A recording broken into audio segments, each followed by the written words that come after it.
Good morning. Welcome to Market Today by ECTRA Arulrajhan. Today is 20th March 2023. ஒவ்வொரு நாளும் pre market இன்ஃபர்மேஷனை கூட share பண்ணிக்கிறோம். இன்றைய தகவலை பார்க்கலாம். வெள்ளியன்று முடிந்த அமெரிக்க சந்தை வலுவிழந்து முடிந்ததை பார்க்கிறோம். Tau Jones -1.19%, S&P 1.10, Nasdaq 0.76%. So global markets அப்படின்றதெல்லாம் வெள்ளிக்கிழமை அன்னைக்கு மிக வலிமை குன்றி முடிந்திருக்கிறது பார்த்தோம். அது ஆசிய சந்தையாகட்டும், ஐரோப்பிய சந்தையாகட்டும், இப்போது அந்த அமெரிக்க சந்தையாகட்டும். ஸோ இந்த ஒரு நிலையில என்ன நடக்கலாம் அப்படின்றத பார்க்கலாம்.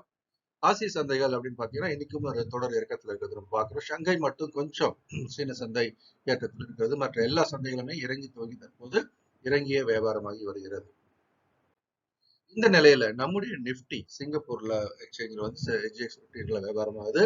அது கிட்டத்தட்ட 90-100 பாயிண்ட் கேப் டவுன் அப்படி இறங்கி தூங்குறதுக்கான வாய்ப்பு இருக்கு. அப்படி இறங்குனா கூட நமக்கு வந்து ஃபர்ஸ்ட் பவுன்ஸ் அது வந்து முக்கியமான ஒரு சப்போர்ட் லெவல் கிட்ட வந்து விழுறதுனால அங்கிருந்து ஒரு டெம்பரரி பவுன்ஸ் வரலாம் அப்படின்றதும் ஒரு யூகமா நம்ம பார்க்கிறோம்.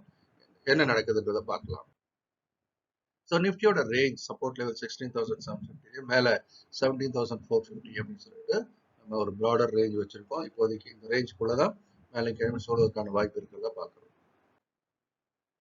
நிஃப்டி பேங்க்கும் கிட்டத்தட்ட பாத்தீங்க அப்படின்னா அந்த சப்போர்ட் லெவலில் கொஞ்சமா இறக்கிட்டு வரதை நீங்க பாக்குறீங்க.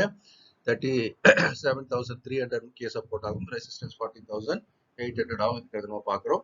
இப்போ இதனுடைய மையப்புள்ளியில் இருக்கிறதாவும் எடுத்துக்கொள்ளலாம். மேக்ரோ எக்கனாமிக்கல் ஃபேக்டர்ஸ் பார்க்கும்போது 10-year பாண்ட் ஈல்ட் 3.47 கொஞ்சம் குறைஞ்சிருக்கு. டாலர் இண்டெக்ஸ் 104 இருந்து 103.77 இதுவும் கொஞ்சம் குறைஞ்சிருக்கு. சாதகமான அம்சம் தான். பிரண்ட் குரூட் அப்படின்னு பாத்தீங்கன்னா $75 இருந்து $73 குறைஞ்சிருக்கு. கிட்டத்தட்ட கடந்த 14-15 மாதங்களுடைய குறைந்தபட்ச விலையாக இது இருக்கிறது நம்ம பார்க்கிறோம்.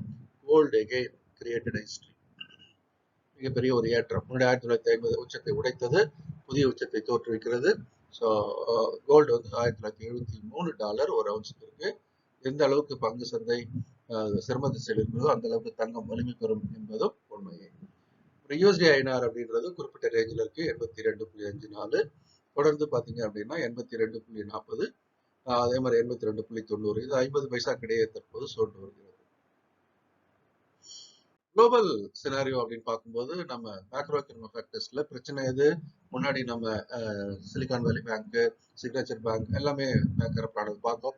அடுத்து credit shui was in trouble அப்படின்றதையும் நம்ம பார்த்தோம். இன்னைக்கு வரக்கூடிய செய்திகள் என்ன அப்படின்னா UBS பைஸ் கிரெடிட் சுயி அப்படின்றது இது ஒரு சின்ன சாதகமான அம்சமாக நம்ம பார்க்கலாம். போக ரெகுலேட்டர்ஸ் மற்றும் அந்த நாட்டுடைய அரசுகள் எப்படி வந்து இந்த சூழ்நிலை சமாளிக்கிறாங்க அப்படின்றத பொறுத்துதான் இதுக்கு ஒரு பெர்மனன்ட் சொல்யூஷன் வரும்னு நம்ம நம்பலாம். எஃப்ஐஸ் வந்து தொடர்ந்து செல்லரா இருக்கிறாங்க. 1766 கோடிக்கு அவங்க இருக்கிறார்கள். வெள்ளிக்கிழமை அன்னைக்கு டிஐஸ் வந்து 1717 கோடிக்கு வாங்கியிருக்காங்க. எஃப்ஐஸ் தொடர்ந்து பெரிய அளவு கிட்டத்தட்ட 90% மேல ஷார்ட் பொசிஷன் இருக்கிறாங்க. அப்ப இது ரொம்ப ஒரு முக்கியமான ஒரு நிலை. ஏன்னா கொஞ்சம் பாசிட்டிவான விஷயம் வந்தாலும் ஷார்ட் கவரிங் நடந்தால் சந்தையை ஒரு தற்காலிகமாக தூக்கிவிடும். அது நடக்குதான்னு பார்க்கலாம். மாஸ்டர் ஸ்டாக் மார்க்கெட் ப்ரோக்ராம் இன்னைக்கு இரவு 8 மணிக்கு ஆரம்பிக்குது. 4 வார பயிற்சி வகுப்பு ஒர்க்கிங் ப்ரொஃபஷனல்ஸ் படிக்க எதுவாக இரவு 8 மணிக்கு ஆன்லைன்ல நடத்துறோம். செகண்ட் இன்கம் ஜென்ரேட் பண்றதுக்கான ஒரு முயற்சி. ஒவ்வொரு நாளும் காலைல 11 மணிக்கு extra TV Tamil channel futures நிஃப்டியை லைவா அனலைஸ் பண்றோம். இந்த நேம் ஆஃப் ஆக்ஷன் பாயிண்ட். எங்க வாங்கி விற்கலாம் வித்து வாங்கன்றதையும் தினம் அடையாளம் பார்க்கணும். கேண்டில்ஸ் பேட்டர்ன் பாத்தீங்கன்னா 2வது நாள் டோஜ், முதல் நாளும் டோஜ், அங்கிருந்து பவுன்ஸ் ஆச்சு, பியர் டோஜ். எதுவுமே ரெண்டுமே நிச்சயமற்ற தன்மை தான் சொல்லிட்டு இருக்கிறத பார்க்கணும். இருந்தாலும் இந்த இறக்கத்தை தடுத்து நிறுத்தி கொஞ்சம் பிரேக் பண்றதுக்கான ஒரு சூழலை பார்க்கிறோம். இருந்தாலும் இன்னைக்கு ஒரு கேப் டவுன்ல வரும்போது அது கொஞ்சம் ஏறி ஒரு புல் கேண்டிலா மாறி அதனுடைய உடனடி தடைநிலையை உடைத்தால் அப்படின்னு சொன்னா மேல 1440 நோக்கி நகரலாம். அது நடக்குமா அப்படின்றத இன்னையோட முடிவுகள் நமக்கு சொல்லும். ஸோ இந்த வீடியோ உங்களுக்கு பிடிச்சிருந்தா லைக் பண்ணுங்க, கமெண்ட்ஸும் போடுங்க, உங்களுடைய நண்பர்களுக்கு ஷேர் பண்ணுங்க. இந்த நாளும் இனிமையான நாளாக இருக்க மனமார்ந்த வாழ்த்துக்கள்.